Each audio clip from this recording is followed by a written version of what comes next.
কল্পন লাইভের video tutorial আপনাকে স্বাগতম। তো আজকে আমরা এইচটিএমএল এর 16তম পর্ব শুরু করতে যাচ্ছি। তো এটি আমাদের ক্লাস 15। তো আমি এখানে একটি ফোল্ডার তৈরি করে নিই।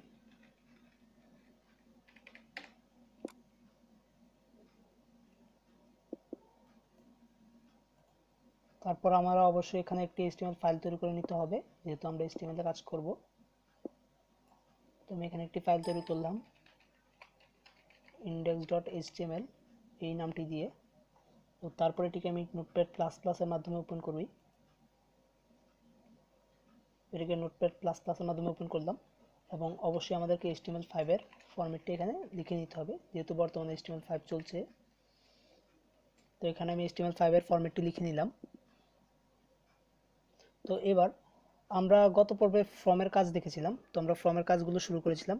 তো আমরা ফর্মের কিছু জিনিস আমরা বাদ দিয়েছি, কিছু কাজ। তো এই পর্বে আমরা খুব ছোট এবং সংক্ষিপ্ত আকারে কিছু কাজ দেখে নিব। তো আমরা অবশ্যই দেখেছি যে ফর্মে কাজ করার জন্য আমাদের অবশ্যই ফর্ম নামের একটি ট্যাগ ব্যবহার করতে হবে। ফর্ম ট্যাগের মধ্যে আমাদের কিছু এলিমেন্ট ব্যবহার করে তারপর আমাদের ফর্মকে কাজ লাগাতে হবে। তো গত পর্বে আমরা সিলেক্ট নামের একটি এলিমেন্ট দেখেছিলাম ফর্মের মধ্যে। তো সিলেক্ট নামের এলিমেন্টটি আমি এখানে লিখছি। তো সিলেক্ট নামের এলিমেন্টটি লিখে তো আমি এর মধ্যে আমাদের অবশ্যই অপশন ব্যবহার করতে হবে। তো আমরা গত পর্বে দেখেছিলাম এগুলো কীভাবে ব্যবহার করতে হয়। তো আমি এখানে ধরুন লিখলাম 2000। তো আমি এখান থেকে কিছু ডুপ্লিকেট করে নিই।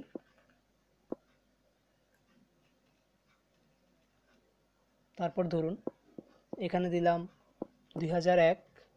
তারপর আচ্ছা, এই নামগুলো আমি চেঞ্জ করে নিচ্ছি সিম্পলি। তো আমি এখানে কয়েকটি সালের নাম ব্যবহার করছি। তো এখানে আমি কয়েকটি সালের নাম ব্যবহার করলাম। তো আমি আপনাদের শুধু বোঝানোর জন্য এটি ব্যবহার করছি। তো আপনারা তো এগুলো ব্যবহার করতে অবশ্যই পারবেন, যেহেতু আমি এর আগের পর্বে আমি আপনাদের দেখিয়েছিলাম। তো এখন আমি এটিকে রান করছি।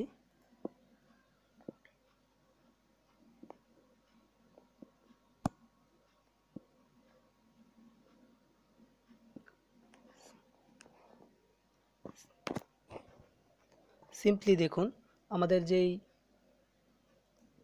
অপশনগুলো রয়েছে, অপশনগুলো কাজ করছে এবং অবশ্যই আমাদের এই অপশনগুলোকে আমরা সিলেক্ট করতে পারছি। তো অবশ্যই আমরা যেহেতু এটিকে সেন্ড করতে চাই, তো এর জন্য আমাদের একটি বাটন অ্যাড করতে হবে। তো বাটন অ্যাড করলে আমরা এটির মধ্যে কিছু সেন্ড করতে পারবো। তো আমরা এখানে একটি বাটন অ্যাড করে নিচ্ছি।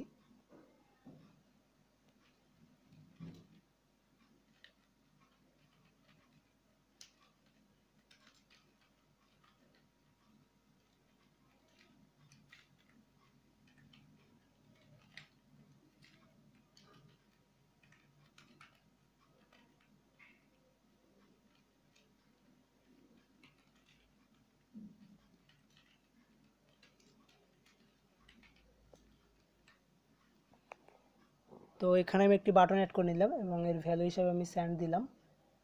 তো এখন আমি রিলোড দেই এবং সেন্ড বাটনটি চলে এসেছে। এখন আমি যদি সিলেক্ট করে সেন্ডে ক্লিক করি, কিছুই হবে না, কেননা আমরা ভ্যালুতে কিছুই দিইনি। তো মূলত আমরা এটি দেখাতে চাচ্ছি না। তো আমি এটি আপনাদের গত পর্ব দেখিয়েছিলাম। তো এখানে আমরা আরও কিছু কাজ দেখাচ্ছি আপনাদের। দেখুন, যেমন আমরা একটি অ্যাট্রিবিউট ব্যবহার করতে পারি এই সিলেক্টের মধ্যে আমরা একটা অ্যাট্রিবিউট ব্যবহার করতে পারি, যে অ্যাট্রিবিউটের নামটি হলো সাইজ নামের একটি অ্যাট্রিবিউট আমরা চাইলে এখানে ব্যবহার করতে পারি। তো আমি সাইজ নামের অ্যাট্রিবিউটটি ব্যবহার করে আমরা কী কাজ করতে পারি এবং এটি কেন ব্যবহার করা হয় তা আমি দেখাচ্ছি। দেখুন,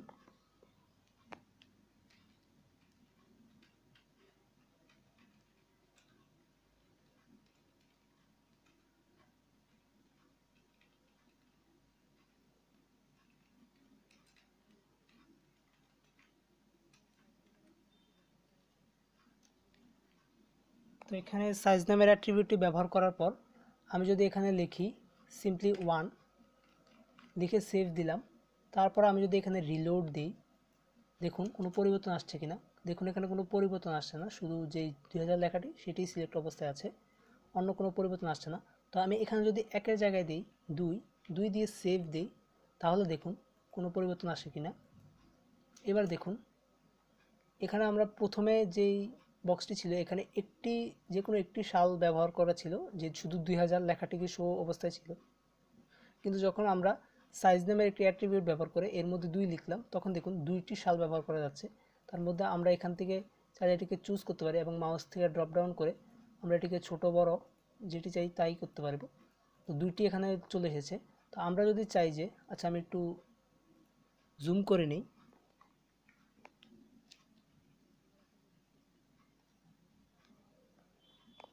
দেখুন এবার আপনাদের বুঝতে সুবিধা হবে। তো আমরা সাইজের মধ্যে 2 ব্যবহার করাতে এখানে 2টি করে শো করছে, আমরা প্রতিটাতে 2টি করে দেখতে পাচ্ছি। তো আমরা যদি এখানে 2 এর জায়গায় আমরা যদি 3 ব্যবহার করি, দেখুন আমি এখানে 3 ব্যবহার করলাম এবং সেভ দিলাম।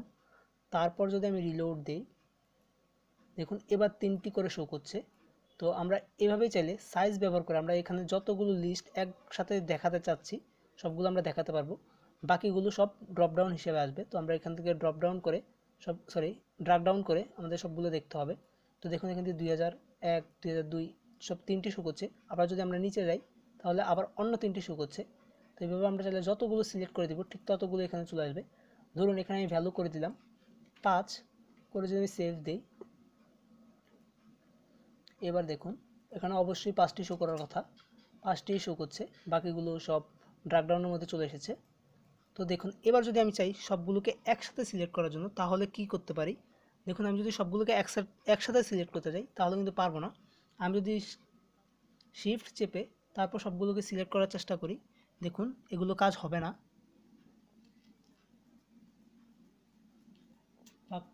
বা কন্ট্রোল চেপেও যদি আমি এটি কাজ করতে চাই তাহলেও এটি কাজ হবে না। তো এটি যেহেতু আমরা চাইলে এখান থেকে যে কোনো একটি ভ্যালুকে সিলেক্ট করে তারপর সেন্ডে ক্লিক করতে পারবো। বাকি আমরা 2টি ভ্যালুকে একসাথে সিলেক্ট করে আমরা এখানে সেন্ড করতে পারছি না। তো এই কাজটি কিভাবে আমরা করব, যে আমরা একসাথে 2001 এবং 2002 ধরুন এই 2টি সাল আমরা সিলেক্ট করে কিভাবে একসাথে সেন্ড করতে পারবো।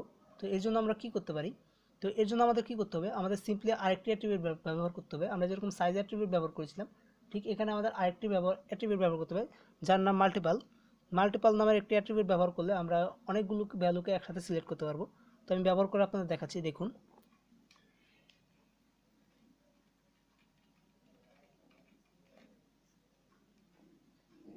তো মাল্টিপাল লেখাটি লিখে আমি এখানে সেভ দিলাম। এখন যদি আমি রিলোড দিই, আচ্ছা আমি রিলোড দিলাম, এবার দেখুন এখানে একটি সিলেক্ট করলাম। আমি যদি এখান থেকে কন্ট্রোল বা শিফট চেপে, দেখুন এবার কিন্তু আমি অনেকগুলো সিলেক্ট করতে পারছি। শুধু সিম্পলি আমার শুধু কি প্রয়োজন পড়ছে, এখান থেকে শিফট চাপার প্রয়োজন পড়ছে। শিফট চেপে আমি অনেকগুলো সিলেক্ট করতে পারছি, বা এখান থেকে একটি সিলেক্ট করার পর আমি কন্ট্রোল দিয়ে সবগুলো সিলেক্ট করতে পারছি, বা যেগুলো দরকার নেই সেগুলো আমি আনসিলেক্ট করতে পারছি তো কন্ট্রোলের মাধ্যমে বা শিফট চেপে। তো একসাথে অনেকগুলো ভ্যালু সিলেক্ট করে তারপর সেন্ড করার জন্য আমরা অবশ্যই এখানে মাল্টিপল নামের যে অ্যাট্রিবিউটটি রয়েছে এই অ্যাট্রিবিউটটি ব্যবহার করব, এবং সাইজ অ্যাট্রিবিউটের মাধ্যমে এখানে কয়টি ঘর শো করবে তা আমরা এখান থেকে ব্যবহার করতে পারবো। এখান থেকে ব্যবহার করতে পারবো সাইজ অ্যাট্রিবিউটের মাধ্যমে। তো এটি ছিল সিলেক্টের কাজ। সিলেক্টের মাধ্যমে আমরা যে কাজগুলো দেখেছিলাম এগুলো একটু এক্সট্রা কাজ। যদি আমরা সিলেক্টে আর একটু দৃষ্টিনন্দন বা আরও কিছু কাজ করতে চাই তো আমরা এই অ্যাট্রিবিউটগুলো ব্যবহার করতে পারবো। তো আমার টিউটোরিয়ালটি মূলত আজকে এটি নিয়ে ছিল না। তো আমি আমার মূল টিউটোরিয়ালে চলি, যে আজকে আমি যে কাজটি আপনাদের দেখাতে চাচ্ছিলাম। তো আমরা ফ্রম অ্যাট্রিবিউট ব্যবহার করা শিখেছি। তো ফ্রম অ্যাট্রিবিউটকে আমরা আজকে একটু ডিজাইন করব। তো দেখুন আমি প্রথমে সব কিছু কেটে দিলাম এবং আমি এখানে একটি রিলোড দিলাম, দেখুন সব চলে গেছে, নর্মাল একটি ব্ল্যাঙ্ক পেজ, কারণ আমরা ফর্মের মধ্যে কিছুই লিখিনি। তো আমরা এখন আমাদের মেন যে কোডগুলো আমি আজকে দেখাতে চেয়েছিলাম সেই কোডগুলো আমি আপনাদের দেখাচ্ছি। তো দেখুন এখানে আমরা ফিল্ড সেট নামের একটি ট্যাগ ব্যবহার করছি। আমরা নাম দিলাম ফিল্ড সেট নামের একটি ট্যাগ নিলাম। আচ্ছা সরি,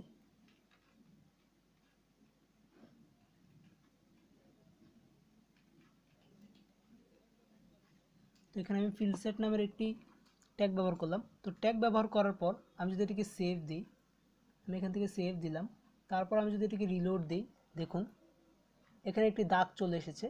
তো আমরা ফর্মের মধ্যে আমরা যাই লিখব ফিল্ড সেটের মধ্যে সবগুলো একটি দাগের মধ্যে চলে আসবে। তো দেখুন, ধরুন আমি এখানে কিছু ইনপুট নিচ্ছি, যেমন ধরুন আমি এখানে ইনপুট টাইপ দিলাম টেক্সট। তো ধরুন এর আগে আমি লিখে দিচ্ছি যে নেম, তো আমি নাম হিসেবে ব্যবহার করলাম এটিকে এবং ব্রেক দিয়ে দিলাম একটি। তো তারপর ধরুন আমি আর একটি জিনিস দেখাচ্ছি, ধরুন এখানে পাসওয়ার্ড, তো আমি এখানে পাসওয়ার্ড ব্যবহার করলাম। তো পাসওয়ার্ডের ধরুন টাইপ হিসেবে আমি এখন আপাতত দিয়ে রাখলাম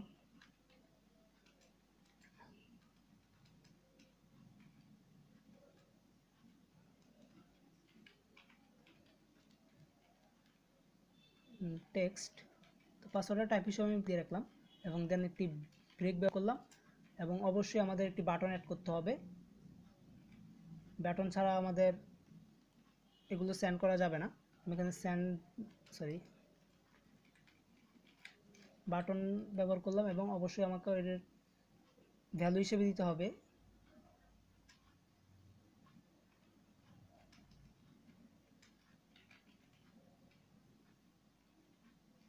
তো ভ্যালু হিসেবে আমি এখানে ব্যবহার করলাম ধরুন লগ ইন। তো ফেসবুকের মতো যেরকম থাকে, তো আমরা এটি ব্যবহার করলাম।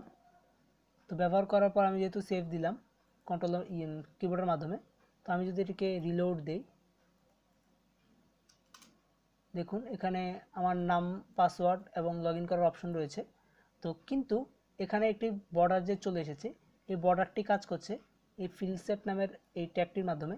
আমি এখান থেকে ফিলসেট ট্যাগটি কেটে দিই, তারপর এটিকে সেভ দিই। এবার যদি আমি একটু রিলোড দিই, দেখুন এটি চলে গিয়েছে।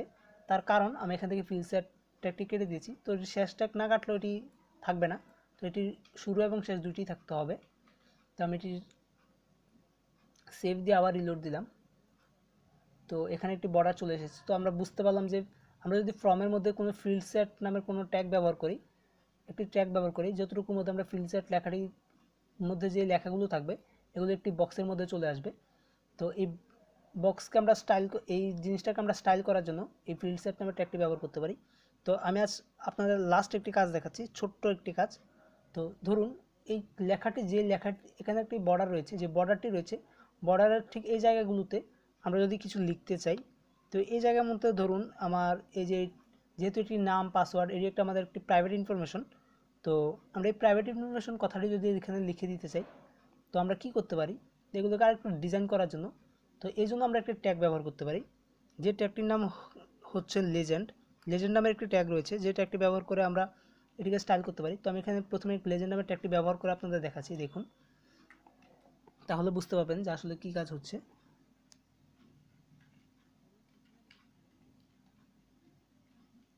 তো ধরুন এখানে আমি লিখে দিলাম প্রাইভেট ইনফরমেশন। তো আমি এই কথাটি লিখে দিলাম এখানে, লেখার পর আমি এখানে সেভ দিলাম।